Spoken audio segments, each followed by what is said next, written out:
오늘은 여러분들과 함께 신앙인으로 산다는 것이라는 제목으로 함께 말씀을 나누겠습니다. 신앙인은 우리가 살고 있는 사회에 대해서 아니오라고 할 수 있는 힘과 양심을 가지고 있어야 합니다. 동시에 그와 못지않게 중요한 것으로 나 자신에 대해서도 아니오라고 말할 수 있어야 합니다. 하나님 나라 운동은 하나님 나라를 가로막는 외부 세력과의 싸움인 동시에 자신과의 싸움이기도 합니다. 하나님 나라 운동은 적은 밖에만 있는 것이 아니라 내 안에도 있기 때문에 그렇습니다. 우리 자신을 초월할 수 있는 힘은 우리들 밖에서 오는 힘과 같이 마주할 때 더욱 강렬해질 수 있습니다. 신앙은 잘못된 길을 가고 있을지 또 모르는 그런 나 자신과 맞서게 하고 또 나에게 저항하는 힘을 키워주기도 합니다. 신앙을 통해서 우리는 나 자신을 객관적으로 볼 수 있게 됩니다. 한 프랑스 신부하고 독일인 목사가 각자 삶의 목표에 대해서 말했습니다. 그 신부는 자기 자신은 성자가 되는 것이 목표다 그렇게 이야기를 했습니다. 그리고 그것을 위해 노력한다 라고 말했고요. 반면 이 개신교 목사는 아주 소박한 말을 했는데 자신은 신앙을 배우고 싶고 그것을 위해 노력한다 라고 말했습니다. 그 신부의 훗날 이야기는 우리가 잘 모르지만 가톨릭에서 성자로 봉하는 제도가 있습니다. 그러기에 아마 그가 진지하게 노력하셨다면 바라는 대로 성자로 책봉을 받고 종교적으로 존경받는 인물이 되었을 것입니다. 반면 독일인 목사는 그의 조국을 나치라는 정권이 장악하는 상황을 맞이했습니다. 나치는 결국 세계 2차 대전을 일으켜서 전 유럽을 전쟁의 도가니로 몰아넣었습니다. 그리고 유대인들을 무차별하게 학살하기 시작했습니다. 이런 세기말적인 범죄가 자행될 때 그는 히틀러를 제거하는 조직에 가담했습니다. 결국 비밀 경찰에 의해 체포되고 수감되었습니다. 그는 2차 대전이 끝나기 불과 수주일 전에 독일 당국에 의해서 처형되었습니다. 여러분들이 잘 아시는 보네퍼 목사님의 이야기입니다. 그는 자신의 삶을 위대한 언어로 포장하지 않았습니다. 그가 말했듯이 신앙을 갖는 것을 생애 목표로 했을 뿐입니다. 그는 신앙을 갖는 것에 대해서 일생 씨름을 하였습니다. 그에게 신앙을 갖는 것은 예수께서 나를 따르라 라고 하신 말씀대로 지금의 나의 처지와 사정이 어떠한지를 따져서 계산하지 않고 그를 따르는 삶, 그것을 의미했습니다. 그 보네퍼 목사의 삶에 인상적인 것이 두 가지 있는데, 하나는 그가 아까 말씀드린 대로 저항 운동을 하다가 처형당한 것입니다. 또 하나는 그가 남긴 말입니다. 바로 기독교 신앙을 갖고 기독인이 된다는 것은 한 인간이 되는 것을 의미한다라는 유명한 말입니다.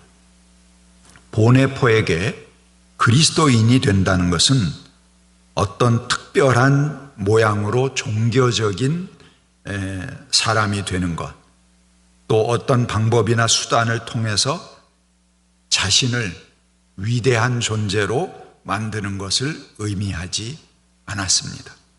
오히려 평범한 한 인간, 진실한 한 인간이 되는 것을 의미했습니다.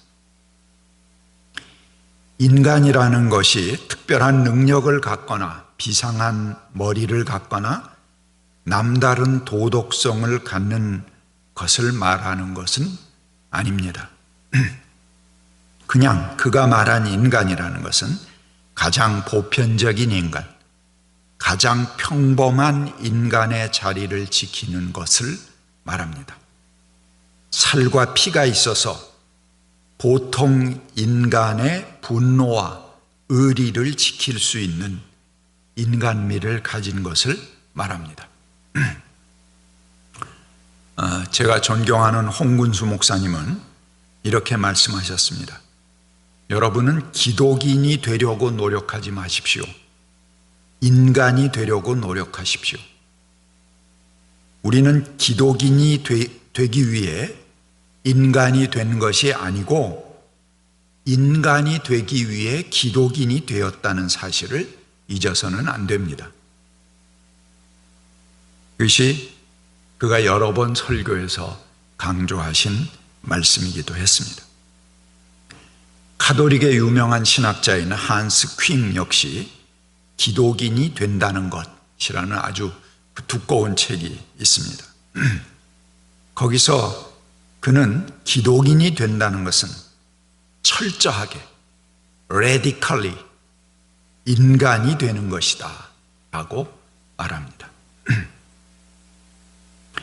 기독교 신앙은 예수를 참 사람으로 고백합니다.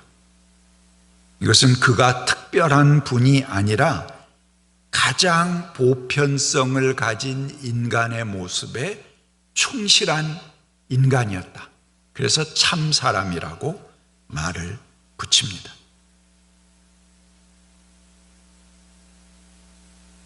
인간의 표준으로서 참 인간이 바로 예수 그리스도시라는 것을 말하는 것이죠. 우리가 예수를 닮기 위해서 남이 갖지 않은 특별한 도덕성을 요구받지 않습니다. 가장 상식적이고 가장 보편적인 인간이 될 것을 요청받는 것입니다. 우리나라 세월호 사건은 아직까지 진상이 밝혀지지 않아서 오리무중입니다. 그냥 애들이 이렇게 희생되고 여러 사람이 죽었다. 그뿐이 없어요. 왜 그런 일이 생겼는지 알 수가 없죠. 그러나 여러분들이 잘 아시는 타이타닉의 이야기는 아주 자세하게 잘 알려졌습니다.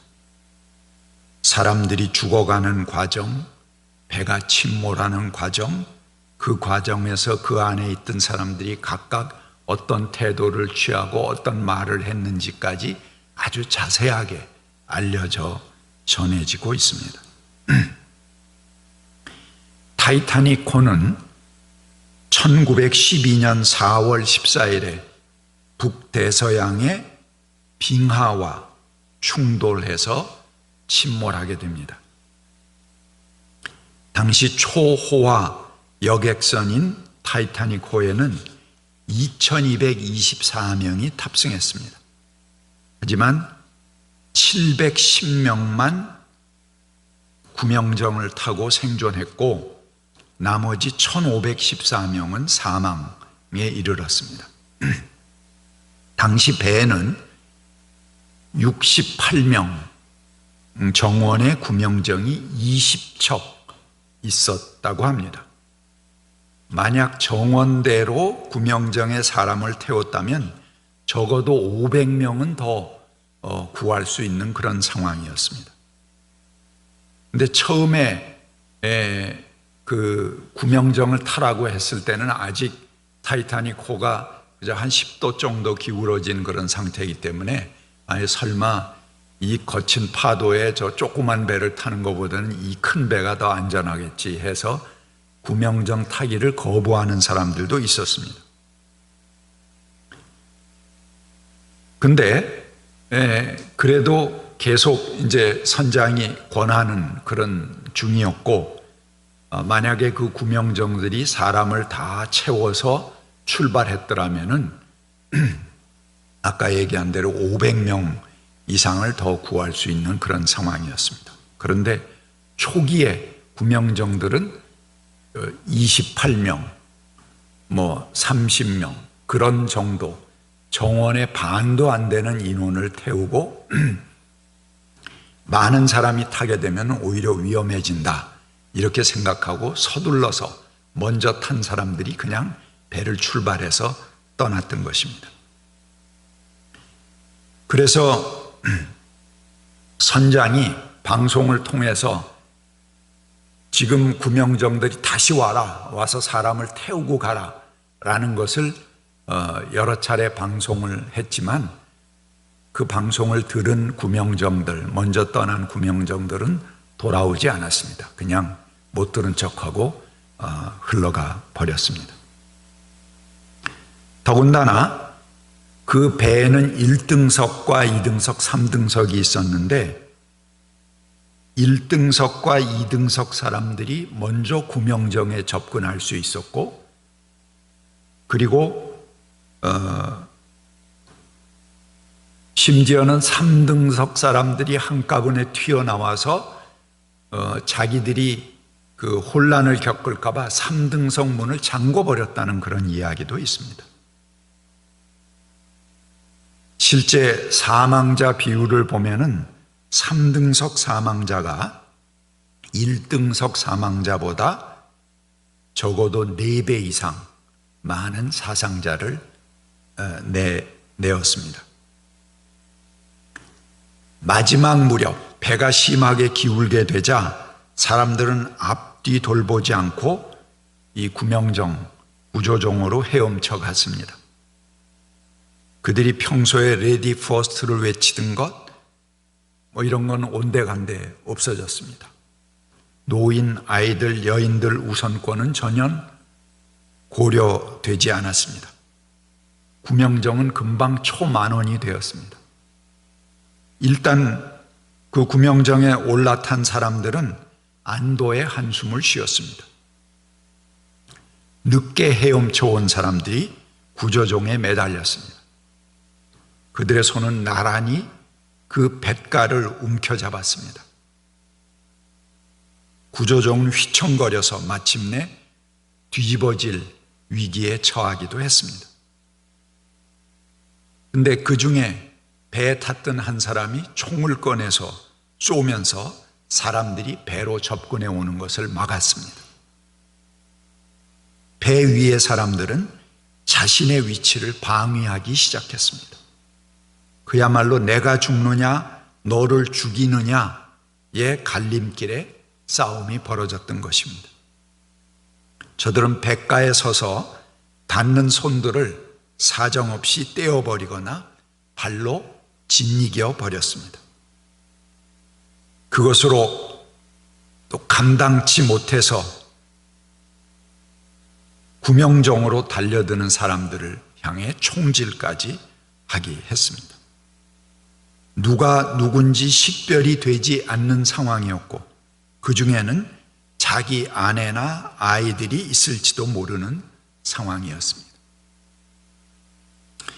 우리가 요청받는 것은 인간이 되라, 인간으로 살아가라 하는 것입니다.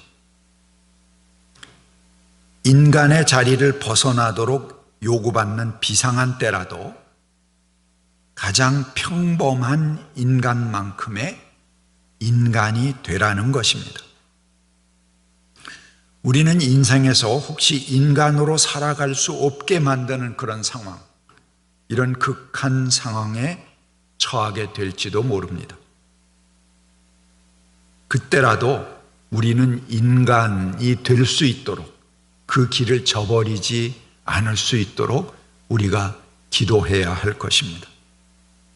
특별한 인간이 아니고 믿음과 사랑을 가진 인간, 따뜻한 피가 통하는 인간이 될 수 있도록 우리는 기도하고 마음의 준비를 가져야 할 것입니다. 가장 인간적인 인간, 그냥 더도 덜도 말고 보통의 인간만큼의 자리에 서야 하는 것. 타이타닉호와 같이 극적인 상황이 아니더라도 어쩌면 우리는 하루에도 몇 번 인간으로 살기를 잠깐 유보하는 결정을 내리며 살아갈 수도 있습니다. 바로 그 순간에도 인간으로 남아 있으려는 의지를 가지고 인간의 자리에 서야 합니다. 나 혼자 살고자 하는 것이 아니라 함께 살고자 하는 것. 생명의 귀함을 느끼고 내 몸이 중하듯이 이웃을 함께 존중하는 것이 인간의 길입니다. 또 인간이 된다는 것은 은혜를 입은 일에 대해서 고마움을 느끼는 것, 그리고 내가 잘못 행한 것에 대해서는 미안하다고 느낄 수 있는 것이 가장 평범한 보통 인간의 길입니다. 1년 가까이 머리가 휘어지도록 코로나와 싸우고 있는 질병관리본부의 정은경 본부장을 비롯한 공무원들을 살인죄로 고소하는 사람들, 또 전국으로 코로나를 확산시키고 자영업자, 소상공인들, 그들의 삶을 생존의 벼랑으로 밀어버린 사람, 그리고 제 교회 교인들마저도 1156명이 어제 저녁에 확진되어 있더라고요. 사랑제일교회. 그리고 사망자가 그 교회 안에서 16명이나 나왔습니다. 그런데도 아무에게도 미안하지 않은 것은 도대체 인간인가 하는 것을 묻고 싶습니다. 그가 목사라는 타이틀을 가지고 기독교 신앙을 전하고 전도한다고 말하는 것이 과연 타당한 일인가 하는 것입니다. 그에게 하나님을 말하고 신앙을 말하지 않겠습니다. 기독인이기 이전에 인간인가를 우리는 묻고 싶습니다. 신앙인이 된다는 것은 가장 인간적인 모습으로 오신 참사람 예수의 길을 가는 것입니다. 하긴 이 전광훈이 광화문 집회를 한 사진을 보니까 거기 크게 뒤에 나를 따르라 그런 그 현수막이 있더라고요. 그 나를 따르라 하는 말은 이제 요한복음에 예수님께서 하신 말씀이에요. 그거를 보네포가 평생 자기의 그 삶의 좌우명으로 삼고 예수를 따르는 삶을 살았다 해서 보네포의 고백이기도 합니다. 그런데 그가 나를 따르라는 말은 예수를 따르라는 말도 아니고 보네포를 따르라는 말도 아니고, 물론 보니까 전광훈이 보네포 이야기를 하긴 했더군요. 뭐냐면 그 당시에 기독교가 99% 이상은 전부 그 보네포를 적대했지만 지금은 보네포가 옳지 않냐, 자기가 그렇다는 거죠. 근데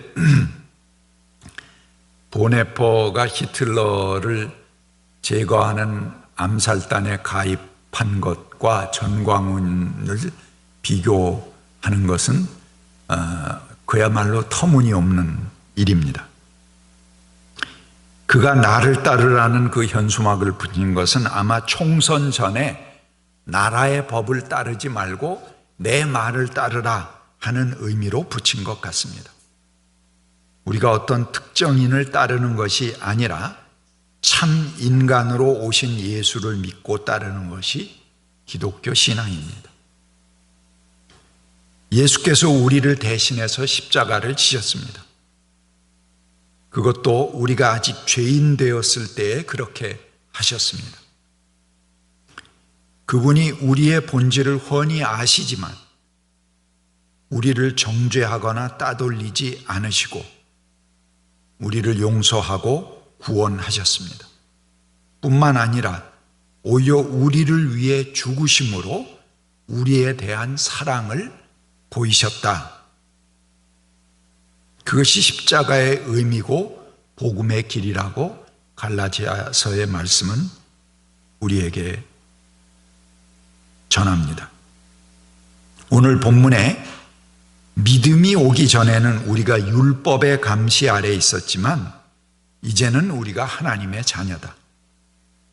우리는 그리스도와 연합한 세례를 받은 존재이고 그리스도의 옷을 입은 사람이다 라고 말합니다. 그 결과가 어떻게 나타납니까? 오늘 본문 말씀 중에 종이나 자유인이나 유대인이나 그리스인이나 남자나 여자나 모두 하나가 되는 것이다 라고 말합니다. 모두를 살리는 것, 차별하고 구별하지 않고 모두를 하나님의 자녀로 대접하는 것, 그것이 예수 그리스도의 사랑입니다. 바로 그 사랑을 현격하게 저해했기 때문에 보네포는 그 미친 히틀러를 제거하는 것으로 자기의 사랑을 나타내 보이는 것입니다. 그러기에 우리는 너무 혈기가 넘치고 아는 것이 넘쳐서 이 사랑에 참여하지 못할 수도 있습니다. 타이타닉호에서 한 중국인이 구명정으로 뛰어들자 먼저 타 있던 그 사람 중에 하나가 그런 말을 했습니다. 누구든지 뛰어내야 되니까 그때는 저까지 재패니즈를 무슨 구조할 가치가 있겠는가 이렇게 말했습니다. 그 사람들은 이제 중국인이나 일본 사람이나 뭐 한국 사람이나 구별 못하니까 그냥 재패니즈라고 얘기를 한 거죠. 그리고 나중에 구조된 다음에 그 일이 밝혀졌어요. 서로에 의해서. 그러니까 굉장히 그 말이 수치스러운 말이 됐죠. 그래서 그 일을 크게 비판받은 다음에 사죄한 기록도 나옵니다. 종과 자유인, 유대인과 그리스인, 남자와 여자는 바울 당시에 인간을 나누고 구분하던 큰 범주들입니다. 그 모든 범주를 허물고 하나로 맞이하자고 하는 것이 참사람이 보여주신 길입니다. 그것이 그리스도를 따르는 길입니다. 그 길은 보통 사람이 가는 길, 인간이 되는 길입니다. 그런 세상을 위해 참사람으로 오신 이는 하늘 보좌를 버리고 스스로 인간의 자리에 서신 것입니다. 같이 침묵하겠습니다.